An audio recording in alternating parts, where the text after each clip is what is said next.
अस्सलाम वालेकुम एवरीवन, कैसे हैं आप लोग? ठीक ठाक। अच्छा, हमारे साथ मौजूद हैं अब्दुल गफ़ार साहब, जो पिछले 40 साल से बच्चों को ड्राइंग सिखा रहे हैं, पेंटिंग सिखा रहे हैं, टीचर भी हैं और खुशखती भी सिखाते हैं। तो आएँ आज इनकी ज़िंदगी के बारे में भी पूछते हैं, गपशप करते हैं इनके साथ और उसके अलावा इनसे ड्राइंग भी सीखते हैं, खुशखती भी सीखते हैं।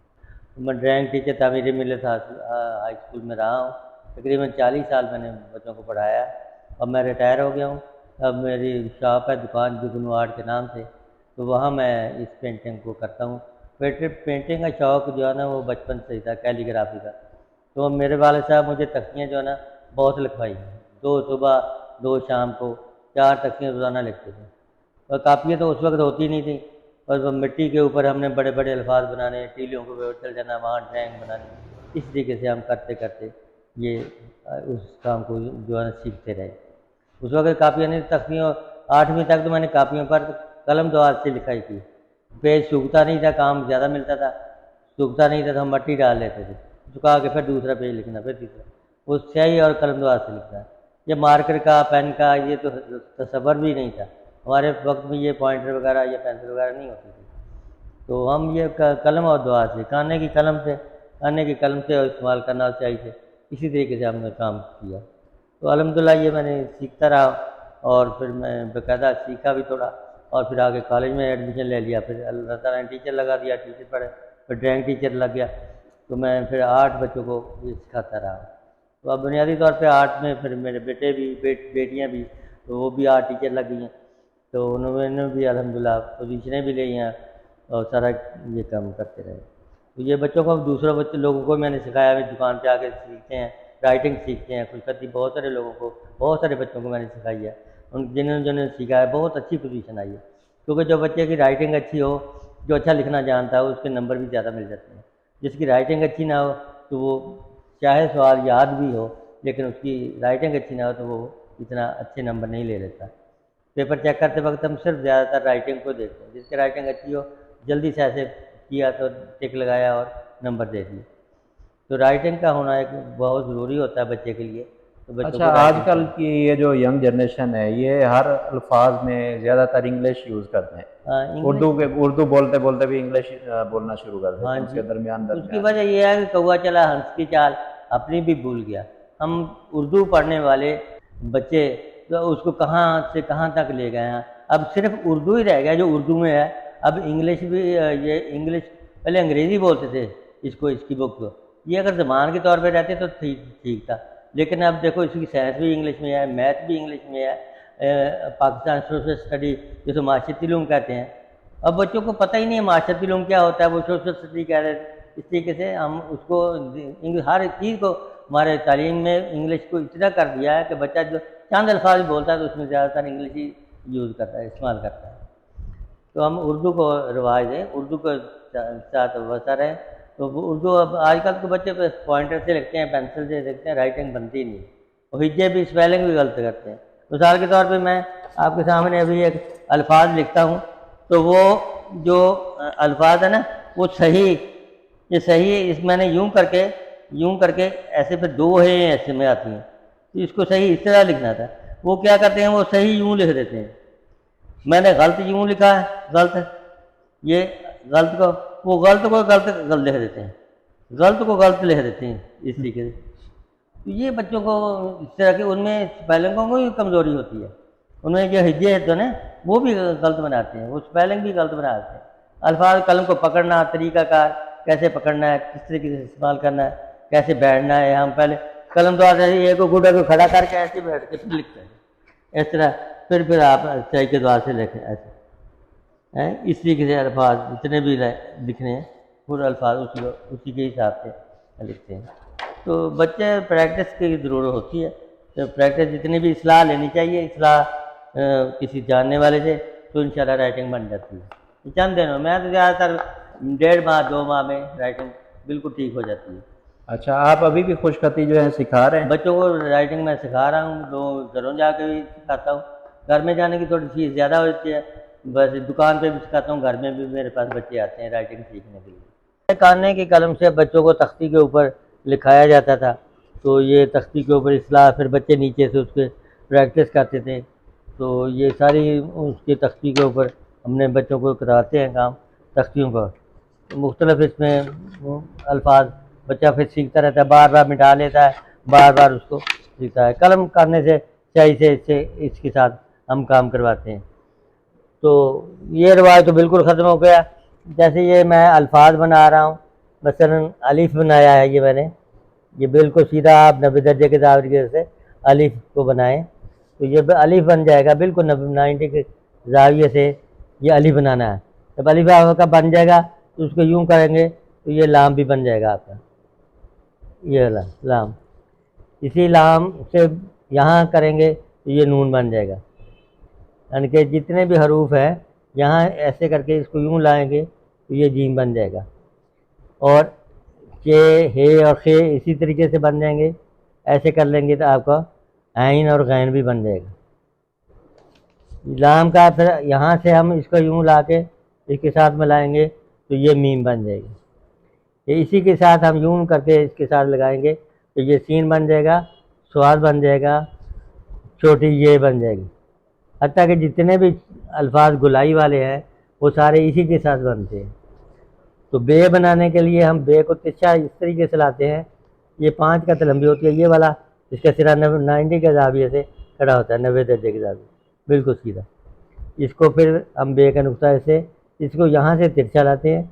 ये बे, ते और से सारे अल्फाज इसी तरीके से आ जाते हैं, सारे अल्फाज इसी बे के ते के साथ। इसी के साथ हम यूँ लगा के इसको यूँ करके इसके साथ मिला दें तो ये फे भी बन जाएगी, और इसके साथ हल्का सा मद दे के इसको लंबा करें तो ये बड़ी ये बन जाएगी। इसी के साथ ये दंदाने लगा दें, से बन जाएगा। हत्ता कि जितने भी अल्फाज बनावट है उसकी गुलाई वाले। वाव बनाने के लिए हम यूँ लाते हैं, फिर इसका यूँ ला के इसको इसके साथ मिला देते हैं, ये वाव बन जाती है। ये वाव भी है, अगर बाहर की तरफ से लाएं तो ये काफ भी है, काफ भी बन जाता है। इसी को हम यहाँ से ला के ये फे भी बना लेते हैं। रेब दाल बनाने के लिए यूँ ला के इसको हम इसके साथ मिला देते हैं, दाल।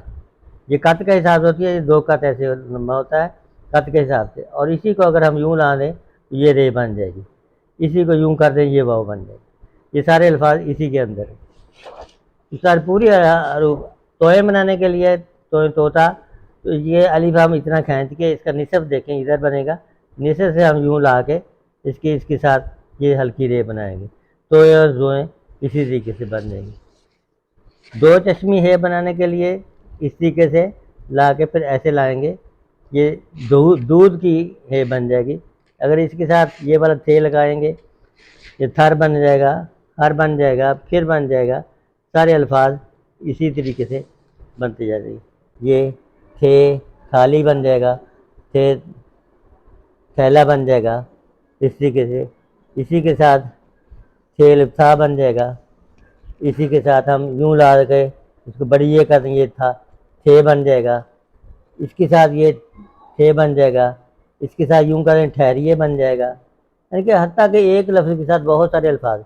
इसी के नीचे 3 नुक्ते लगा दें, ये फिर बन जाएगा, है फुफ्फी बन जाएगा, फुफ्फा बना लें। इस तरीके से बहुत सारे फलियाँ या फली, थैला, थैला, वो सारी इसी के साथ बनता है।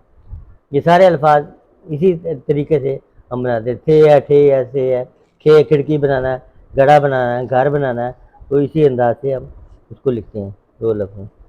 सिंगल से भी मैं इसके लिख के दिखाता हूँ आपको, सिंगल से किस तरीके से लिखना है। अब फिलहाल सूफी अज़म कहते हैं इसको। सूफी अज़म नहीं होता, वो जो धमाल डाल के होते हैं जी जी जी, खानकाहों में, सूफी कल्चर हो गया सूफी जैसे। कल्चर। हाँ, ये हम बच्चों को इस तरह से काट के ना, ये मार्कर काटना सिखा देते हैं। ये मार्कर छोटा भी काट सकते हैं, बड़ा भी काट सकते हैं। जब काट के इस तरीके से तुक्का लगा लें, फिर आप इसके जितने भी अल्फाज हैं वो इसके साथ हम लिखते जाते हैं। कटर से काट लें, लेकिन एहतियात करें बच्चा जो है ना वो हाथ पे ना लगा दे। अब इसके साथ अल्फाज लिखना है तो इस तरीके से कलम को पकड़ना है। 2 उंगलियों से कलम पकड़ी जाती है और तीसरी उंगली सहारा दे के इस जाविये से हम ये तकरीबन 60 और 55 के जाविये के एंगल के हिसाब से मैंने मार्कर काटा है। इस तरीके से अलिफ को लिखना है, अलिफ के ऊपर ये मद इस तरीके से देनी है। फिर इसके साथ बे बनाना है तो लंबा कशिश वाला बे खाएंगे, फिर कि इसके ऊपर ये अल्फाज इस तरीके से आप लिखते रहें। काफिल का बनाना है तो इस तरीके से लिखेंगे, कलाम बनाना है तो इसके साथ ये हमजा बनाना है तो नुक्ता बनाए, नुक्ते को ऐसे लेके फिर हमजा बना लें, ऐन का सिरा भी बन जाएगा, हमजा भी बन जाएगा। ये बनाने के लिए इसको यूं लाते हैं अंदर से राउंड हो, ये काफ है, गाफ है? इसी के से बहुत सारे अल्फाज जो है ना वो इसी हिसाब से तो बन जाते हैं। से बनाने के लिए ये दंताने ऐसे खींच के इसको लंबा खींचते हैं, है बनाने के लिए इसको ऐसे खींच देते हैं। बे दो चश्मी है का ऐसे मैंने आप पहले भी बताया है। ये थर है, फर है, फिर है, इस तरीके से बहुत से अल्फाज। ठहरिए बनाने के लिए इसको यूं लाते हैं, इस तरीके से अल्फाज बनाने होते हैं। और मैंने दाल का बताया था, दाल को ऐसे वाव को ऐसे करके इससे से ये दरवाज़ा बना लें, कोई भी अल्फाज आप बना लें। तो बच्चों को सिखाने के लिए हम बे से शुरू कराते हैं, तो बे को हम ये वाला सिरा थोड़ा सा लिटा के ये वाला सिरा बिल्कुल सीधा खड़ा 90 के करना है एंगल से। जी, 90 के एंगल से बनाना है। इसी के साथ हम ये डंडा लगा दें, वो वाला अलिफ वाला, ये का भी बन जाएगा, गा भी बन जाएगा, फे भी बन जाएगी। इसी के साथ साथ सारे अल्फाज इसी से बन जाते हैं। और थोड़ा सा तवज्जो की ज़रूरत होती है, तो ये जितने भी अल्फाज हैं बे ते टे से वो सारे इसी के साथ बनते हैं। तो इसको बना रहे हैं। बे के साथ आप बच्चों से बे बनवाएं, बे से कहें बच्चा बनाएं, बे से बिजली बना दें, अल्फाज बना दें, लिखना है, बनाना नहीं, बिजली बनानी ही नहीं है, अल्फाज बनाना है। बे बाग, बारात, बागीचा, बारिश, बादल, है इससे बरसात, इस तरीके से वो अल्फाज। फिर पे को शुरू कर लें, पे से पंखा, पे से परांदा, पे से परवीन, पे से पहुँच। ये पहुँच बहुत मुश्किल लफ्ज़ है, इसको पहुँच को ऐसे करके इस तरीके से लिखना है, पहुँच। ये सारा पहुँचना भी ऐसे, पहुँचना भी मुश्किल लफ्ज़ है, जिसको 2 दफ़ा ऐसे करना है, पे हे चे फिर नून सुना, पहुँचना। पहनना इस तरीके से लफाज। फिर ते से तख्ती, ताला, तरबूज, है ते से वो इस तरीके से। फिर जीम को डालने के लिए हम जीम को ये वाला सिरा ऐसे ला के फिर इसकी गुलाई बनाते हैं, ये वाला इसको यूं करना है। ये जीम चे है और खे इसी सारे अल्फाज है। यानी गुलाई वाला जो लफ्ज़ बना लेगा वो जीम, हाँ नून, जीम सारे अल्फाज, ये सारे अल्फाज बना सकेगा। जीम जहाज, जलेबी, जल्दी, ये सारे फिर वो इसी हिसाब से वो बनता जाएगा। फिर इस तरीके बाकी यानी कि अलिफ को लेकर बड़ी ये तक पहुंचना है, जीम को बड़ी ये तक पहुंचाएं, ए को बड़ी ये तक पहुंचाएं, ऐसे दाल को, फिर सीन का दंदाना यूं करेंगे, बड़ा सीन को ऐसे खींचेंगे, सीन को है, सीन से शेर, शरबत, शरारती, वो फिर सीन से सेब।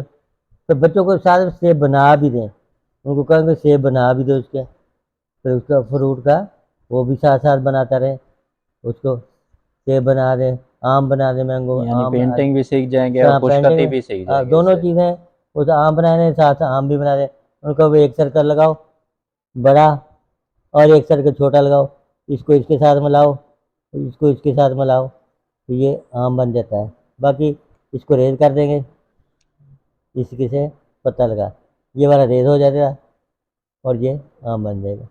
इसलिए बाकी अल्फाज भी बहुत सारी चीज़ें वो बनती रहती है। ज़्यादातर आपने छोटी छोटी चीज़ें लिखी हुई हैं, मुख्तलिफ अशार लिखे हुए जो चीज़ें रखते हैं, तो ये असल में होती है। ये देखे ना, तो ख्वाब से मेरे जहन में ना कह सका ना लिख सका, जो ज़बान मिली तो कटी हुई कलम मिला तो बिका हुआ। देखिए, अमीर कमाए तो तजारत, गरीब कमाए तो लालच। ये इस तरह की बातें जो होती है ना वो अपने किरदार पे डाल के पर्दा हर कुछ। एक फिक्रा में अक्सर मेरे से लोग लिखवाते हैं, बीबी नेक वक्त छिटाक दाल 2 वक्त, बीबी बद वक्त किलो गोश्त 1 वक्त। नेक बीवी हो तो छिटाक दाल में 2 वक्त गुजारा कर लेती है, बीवी बात बात हो तो किलो गोश्त में एक, इस तरीके से बातें होती हैं बहुत सारी। असल में अपने दुकान का नाम जुगनू रखा है। जुगनू का मकसद ही, मेरा मेन मकसद है दूसरों को यानी कि रोशनी देना, दूसरों का फायदा करना, दूसरों का फायदा सोचना। आप खुद अंधेरे में रहता है, दूसरों को बहुत रोशनी करता है, रोशनी देता है, उनकी मदद करता है। तो आदम ताई ने ना, जब ऐलान हुआ तो दो लकड़ आ रहे बेचारे, वो छुपा हुआ था जहाँ, तो लकड़ आ रही दूर, कहते आज आदम ताई मिले, हमें इतना नाम मिलता है। वो बाहर निकल आया, कहते जाते जाते चलो ये दो बाबे जो है, ये बुजुर्ग जो है, चलो मेरी वजह से इनको कुछ मिल जाएगा। तो मेरा मकसद भी ये है दूसरों को यानी कि खिदमत करना, दूसरों को रोशनी देना, दूसरों की यानी कि हौसला अफजाई करना, मेरा असल मेन मकसद है। लोग वही जहाँ में अच्छे आते हैं जो काम दूसरों के। गफ़ार साहब बहुत बहुत शुक्रिया आपका, आपने हमें टाइम दिया। ठीक है, तो बस दुआओं में याद रखिए। खुदा हाफिज़। अल्लाह हाफ़िज़।